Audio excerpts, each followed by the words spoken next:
Hidup serba daif malah keciciran pendidikan formal. Begitulah nasib yang dilalui sebahagian komuniti di Pulau Bumbung Sempurna, Sabah.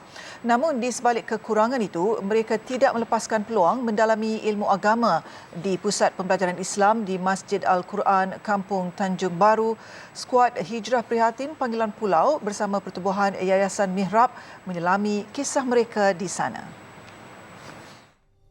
Turut serta dalam misi ini ialah Duta Pertubuhan Yayasan Mihrab Muhammad Nazri Abbas yang meluahkan rasa terkilan terhadap nasib kanak-kanak di sini yang tidak mendapat akses kepada pendidikan formal, malah terpaksa hidup dalam kemiskinan. Sempurna ni bukan siapa-siapa. Dia adalah negara dalam rakyatnya adalah negara kita dan kita anggap dia sebagai jiran. Jadi menjadi tanggungjawab untuk Mihrab apabila kita dapat tahu bahawa mereka ni sangat dhaif, kita rasa terpanggil untuk menutup kelemahan itu dengan apa yang kita mampu. Jadi kalau pendidikan mereka tidak selesai, sedangkan pendidikan itu adalah nadi bangsa dan negara. Dalam kesempatan menyantuni mereka di sini, Yayasan Mihrab menyalurkan bantuan peralatan persekolahan kepada pelajar di sini di samping bantuan lain yang berbentuk bakul makanan serta set kit jenazah bagi kegunaan penduduk kampung di pulau ini. Penyerahan bantuan itu turut disempurnakan skuad Hijrah Prihatin yang digerakkan kaki tangan TV Al-Hijrah. Jelas terpancar kegembiraan di wajah mereka tatkala menerima bantuan persekolahan, malah terharu apabila ada insan yang prihatin dengan nasib mereka.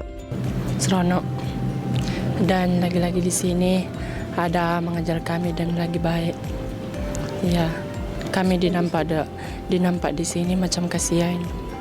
Ya, kami ni pun tidak ada duit, tidak bisa beli. Dan mamaku dan bapakku kerja di Sempurna menjual tebahan di bawah. Dan lagi-lagi kasihan mamaku tidak boleh lagi jalan. Ya, bengkak dia punya kaki. Kalau tempat belajar, ya senang juga dekatkan rumah kami. Jadi kalau sekolah macam jauh-jauh tu kami jauh, susah, penat. Nah, ya. Jadi selalunya dekat sekolah ni belajar apa je? Mengaji, ajar menulis, ajar solat, ambil wuduk. Sementara itu, Pengerusi Sempurna Prihatin Hasan Yunus berkata, selain pendidikan, komuniti di pulau ini juga memerlukan infrastruktur asas yang lain seperti masjid dan surau. Dan kami melihat keperluan yang mendesak di pedalaman pulau ini adalah masjid ataupun surau untuk kita jadikan sebagai pusat komuniti. Sebab kami melihat anak-anak di sini, anak-anak fakir miskin, anak-anak asnaf yang tidak dapat belajar ke sekolah arus perdana, mereka tidak dapat ilmu, tidak ada ilmu fardu ain, tidak tahu membaca, tidak tahu menulis.